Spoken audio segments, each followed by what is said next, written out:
The moment her message came through, I was standing in the grocery store aisle holding a jar of pasta sauce I wasn't even planning to buy. And when I read it, really read it, I must have looked insane because an old lady beside me asked if I needed medical help. Her text froze every muscle in my body. Going on a trip with my ex. Don't be jealous. I didn't drop the jar. I just slowly set it down like it was made of explosives. My hands were shaking so badly, I almost put it on the wrong shelf. People kept walking around me, annoyed, bumping my cart, like I wasn't living the worst moment of my marriage in aisle 7 between gluten-free crackers and canned tomatoes. I reread the message 5 times, hoping I misread it, hoping maybe autocorrect had invented a whole new sentence. Nope. There it was. Cold. Casual. With a tiny winking emoji that somehow punched harder than the words themselves. I typed back before my brain could save me. Don't worry. I won't be here when you get back. I hit send. Immediately regretted it. Then immediately didn't. I abandoned my cart right there. Milk, bread, toothpaste, everything. And walked out like a man who had just discovered gravity was optional, but heartbreak wasn't. The sliding doors opened way too slowly for the level of panic boiling in my chest. Outside, the sky was too bright, too cheerful, like the weather was mocking me. I sat in my car, gripping the steering wheel so tight I thought it would bend. And her typing bubble popped up, then disappeared, then came back, then disappeared again, like she was deciding how cruel to be. Finally, nothing. No reply. Not even a let's talk. Not even an are you serious? Just silence. The kind of silence that feels like someone shutting a door in your face while locking 3 deadbolts. And that's when I remembered something I hadn't checked in months. Something I avoided because I didn't want to confirm what my stomach had been whispering for weeks. Her shared cloud folder. It synced again that morning. And what I found in it didn't just break the marriage. It detonated it. I wish I could say I hesitated before opening that shared cloud folder. I didn't. My fingers moved like they had their own agenda, like they'd been waiting for this moment long before my brain caught up. The app loaded slowly, painfully, as if even my phone was trying to warn me that nothing good ever came from digging where you're not supposed to. For new files, all uploaded around 3 a.m., all from her phone. I tapped the first one. It wasn't anything explicit, thank God, because I don't think my lungs would have survived that, but it was worse in its own way. A picture of her suitcase. Packed. Too packed.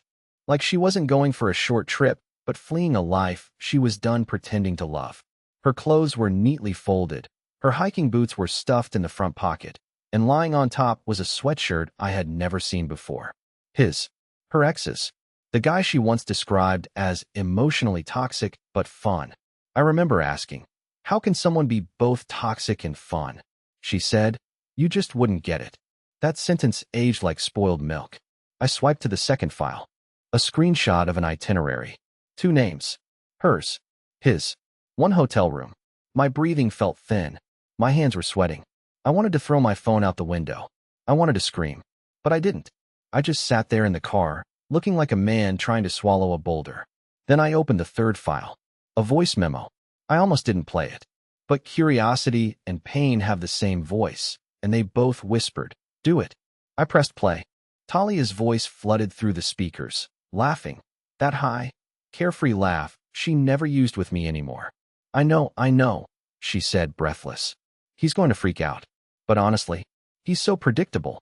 He'll do the sad puppy routine, maybe cry a bit, but he'll get over it. I just need the space. I deserve one last real trip. With someone who gets me. Someone who gets her? I paused the audio before I crushed the phone. My chest hurt. Not metaphorically, physically. Like stress had hands and was squeezing me from the inside. But the final file, that one hit me like a truck. It was a photo, her taking a mirror selfie with a packed bag behind her, smiling confidently like she was starring in her own adventure movie. But what gutted me wasn't the smile. It was the little caption she typed under it, meant to send to someone else. He won't do anything. Ellis never does. Ellis never does. That sentence repeated in my head like a broken alarm. She really thought I would just sit there, waiting, like a forgotten houseplant that gets watered twice a month if the owner remembers. And maybe she was right, up until that moment. Because when I looked at that photo, something shifted. The humiliation burned hotter than the heartbreak. My reflection stared back at me on the phone screen.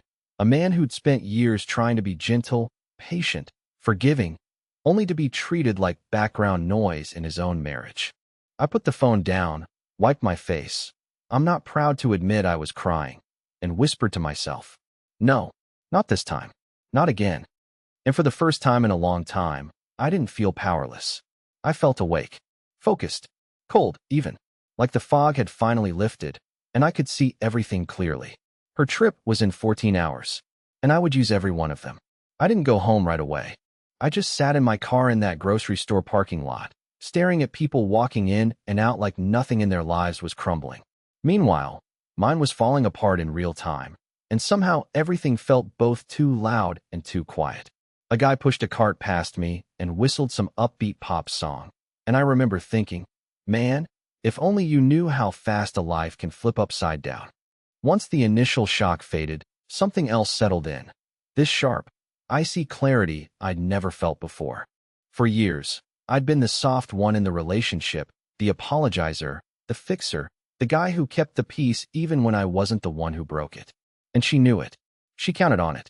Her caption, "He won't do anything.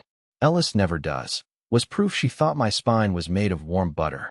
So when I finally started the engine and drove home, I wasn't going back to plead or negotiate or communicate like adults. No, I was going back to observe, to plan, to finally see her without the blindfold of hope I'd been wearing for years. When I walked into our apartment, she was already halfway through organizing her clothes on the bed, not hiding it, not even pretending, just openly preparing for a romantic wilderness getaway with the man she used to cry about. I stood in the doorway for a full 10 seconds, waiting for her to notice me. She didn't.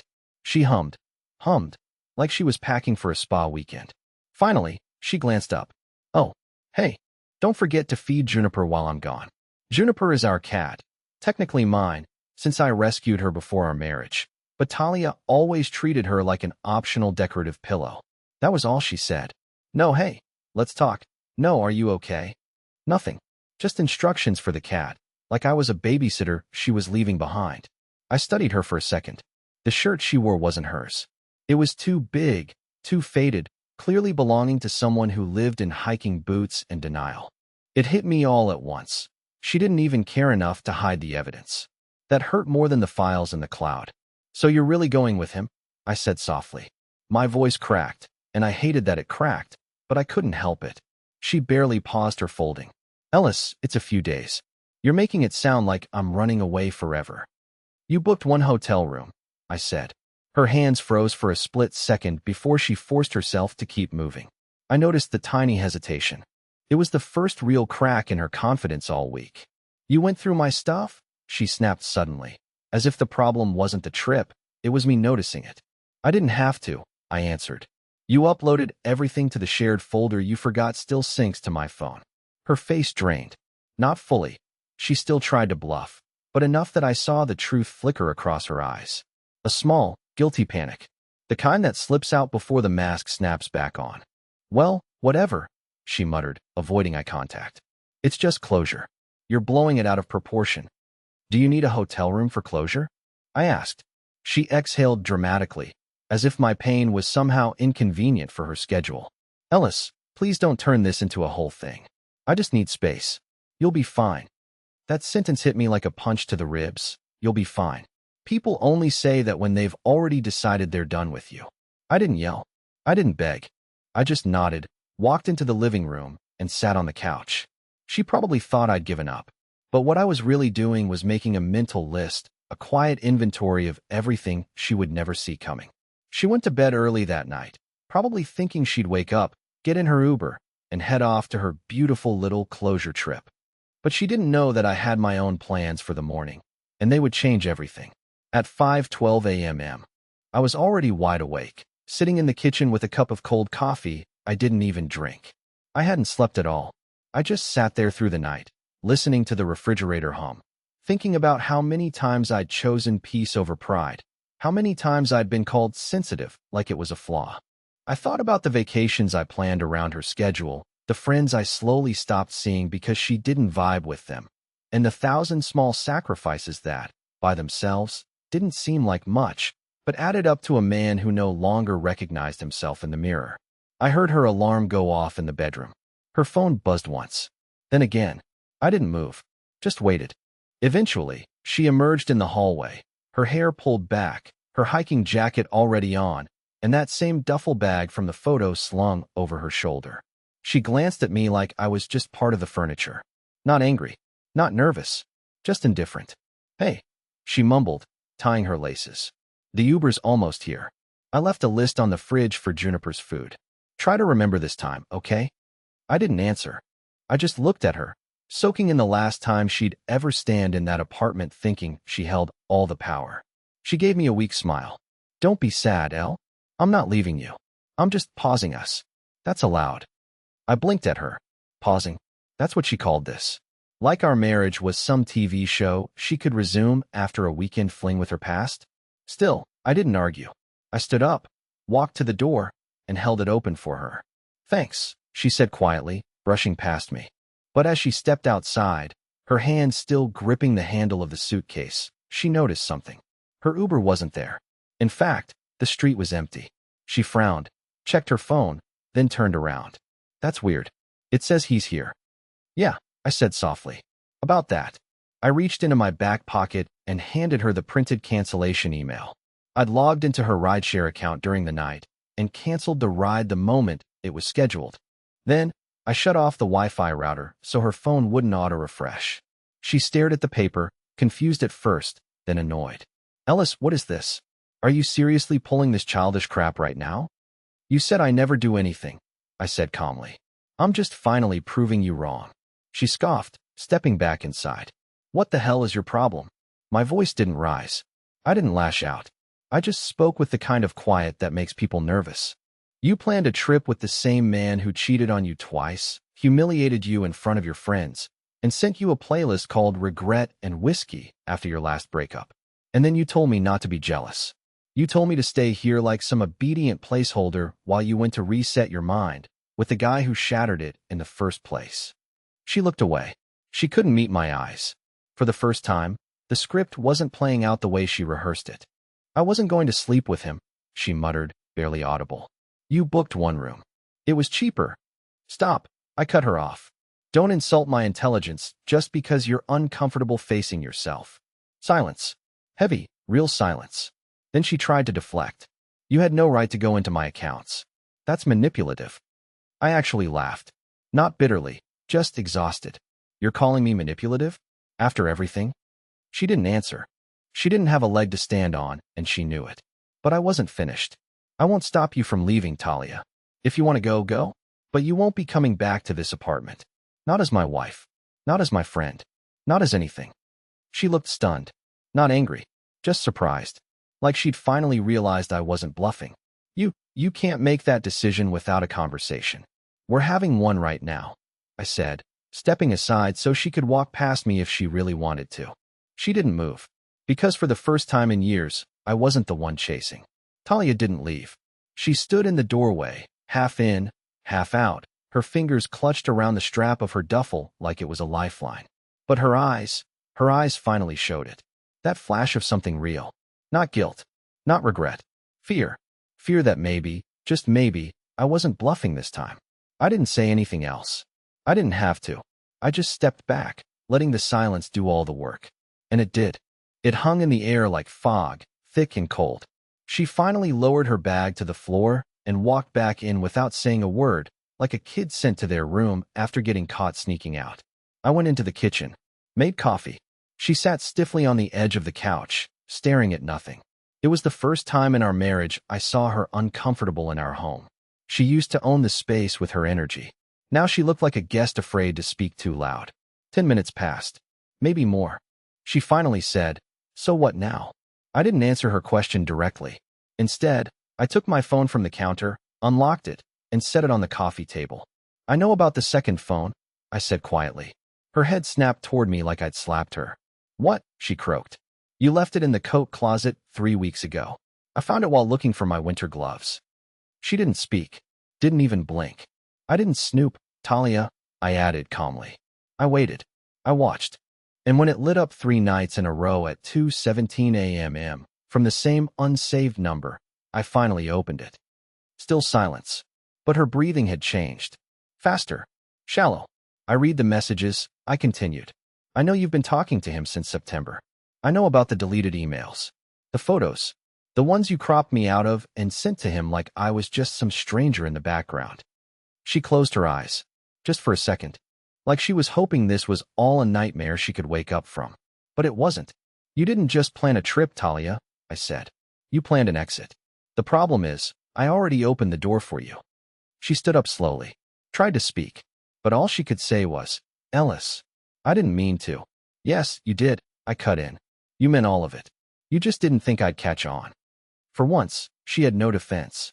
She just stood there, staring at me, like her brain was buffering. For once in our entire marriage, she didn't have a speech ready. No clever justification. No dismissive shrug. Just that hollow, shaken silence. I could have ended it right there. Could have told her to grab her things and go. But I didn't. I wanted to hear what she had to say when there was no script to follow, no twisted version of the truth to hide behind. Just raw, exposed choices. Finally, she spoke.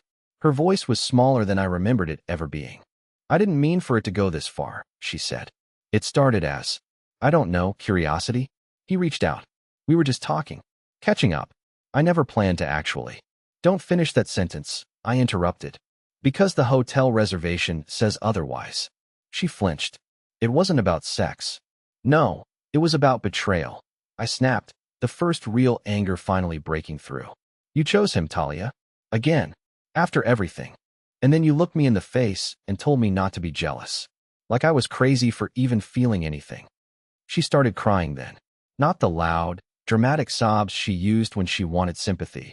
These were quiet, messy tears, the kind you can't control once the weight of your own actions finally crushes you. I didn't feel bad for her, but I also didn't feel victorious. It just felt empty. I was lonely, she whispered. So was I said. Difference is, I didn't look for comfort in the arms of someone who wrecked me before. She shook her head, like she wanted to argue but couldn't find the words. I think part of her genuinely believed I would still forgive her. That deep down, I'd just fall back into the old pattern. Quiet resentment, suppressed pain, passive forgiveness. The soft man she'd trained me to be. But that man was gone. I moved half my savings last night, I told her. Opened a private account. Changed my direct deposit. I've already spoken to a lawyer. I gave you every chance in the world, Talia. I stayed longer than I should have. But I'm not going to be the man who gets stepped on twice. She covered her mouth, as if those words were too real, too final. I stood up, grabbed my keys, and headed for the door. Where are you going? She asked, panicked now. To breathe, I said. You've taken up all the air in this place for far too long. And then I left her there, alone in the apartment, not because I didn't care anymore, but because I finally cared enough about myself to walk away. I didn't drive far, just to an empty overlook by the river, the one we used to sit at when things were good, or when we pretended they were. It was still dark when I parked, but the city lights reflected on the water like little lies floating on the surface. I sat there, engine off, windows down, listening to the stillness. That's when my phone buzzed. Talia. Calling. I watched the screen until it stopped ringing. Then she tried again. I didn't pick up. It wasn't about punishment. I just had nothing left to say. I'd given her years of words. Words she ignored, dismissed, laughed off. And now that her fantasy of freedom was unraveling in real time, suddenly my silence was the loudest sound in her world. She texted next. Please come home. Can we talk? I messed up. I know that. Please, Ellis. I didn't reply. Instead, I opened the voice memo app on my phone and recorded a single thought. Not for her, but for me. A reminder. Because I knew there would be a moment, maybe weeks from now, when I'd miss her. When my brain would lie to me about how bad it really was. So I hit record and said, she didn't care until you walked away. That's it. One sentence. One truth. By the time I got back to the apartment, her bag was gone. The one she packed for him. Maybe she still went. Maybe she stood at the train station with her head spinning, realizing the bridge she lit on fire was the only one that had ever held her up. I didn't care. What mattered more was what wasn't gone, my books, my cat, my sanity. She hadn't touched my things. That told me something important. She knew. Deep down, she knew this wasn't like the other fights. This wasn't a sulk and makeup cycle. This was real. Final. I walked past the couch where she'd cried hours earlier and noticed her necklace was still on the coffee table. The one I gave her for our anniversary 2 years ago, a custom piece, engraved on the back with a lyric from a song she said reminded her of us. I picked it up, flipped it over. The engraving read, "I'd choose you again." I smiled. Not this time. A week passed. No calls. No texts. Nothing from Talia. At first, I thought it meant she had moved on. Maybe she had met up with him after all. Maybe they were hiking through some sunlit trail, pretending the world they left behind didn't matter. But then, late one night, I got a message request from a blocked number. It was a single sentence. "I miss you." No name. No explanation. Just a desperate breadcrumb tossed into the void, hoping I'd bite. I didn't. I deleted it without reading the rest. Because the truth is, by that point, I had already started building something better. Not with someone else, not yet, but with myself. I'd gone back to the river overlook, this time in daylight. I'd reconnected with a few old friends I hadn't seen in years. I'd finally picked up my old sketchbook, the one she used to tease me about for wasting time. And Juniper, my cat, actually sat on my lap again, like she knew the tension was gone. I'd even found a new apartment. Smaller, cheaper, but full of light. No ghosts in the walls. No silence that hurt. Just possibility. Then, just this morning, I got an email from my lawyer. The divorce paperwork had been officially processed. Clean. No mess. No fight. Talia hadn't contested anything. But there was a note included. Something she tried to attach, a handwritten letter scanned and sent through her attorney. I read the first line. "Ellis, I made the biggest mistake of my life thinking you'd always be there." I stopped reading. Because I had been. I'd been there through every storm, every petty argument, every emotional bruise. But the version of me who accepted less, he was gone. The new version? He had boundaries. He had peace. He had mornings without anxiety and nights without waiting for someone to love him the way he deserved. So I didn't respond. I didn't call. I didn't save the letter. Instead, I opened my windows to the winter air, brewed a fresh cup of coffee, sat with Juniper on the windowsill, and smiled. Because this story didn't end with revenge. It ended with freedom. And for once, I didn't need her to understand it. I just needed to finally feel it for myself.